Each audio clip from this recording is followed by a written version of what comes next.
ഏത് സോങ്ങാ? ഏ? ഏത് സോങ്ങാന്ന്?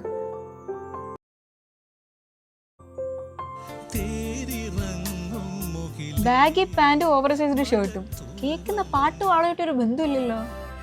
ലുക്ക് മാത്രമുള്ള ജെൻസി, ഉള്ളിൽ ഇപ്പോഴും 90s 80s ആണ്. അപ്പൊ ഈ ന്യൂജൻ സോങ്സ് ഒന്നും ഇഷ്ടല്ലേ? ഇഷ്ടമൊക്കെ തന്നെ, പക്ഷേ ഈ ഓൾഡ് സോങ്സിന്റെ ലിറിക്സ് ഇല്ലേ, അത് ഇപ്പോഴത്തെ ലൈഫായിട്ട് ഭയങ്കര മാച്ചിങ്. അതുകൊണ്ട് കൂടുതൽ അതാണ് കേൾക്കുന്നത്. പിന്നെ ഇപ്പം ഏതെങ്കിലും നല്ല പാട്ട് വന്നാൽ അതെല്ലാം കൂടെ എടുത്തിട്ട് വെറുപ്പിക്കും. അതുകൊണ്ട് പിന്നെ ഞാൻ അതും ട്രൈ ചെയ്യാറില്ല. അത് സത്യം. ബസ് വരുന്നു, പോട്ടെ. ശരി. അല്ല, പേരൊന്നും പറഞ്ഞില്ല.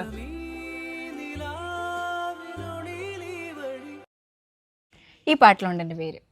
കൺകളിൽ വിരിഞ്ഞു പുതിയ പൊൻകണി നിലാവിലെ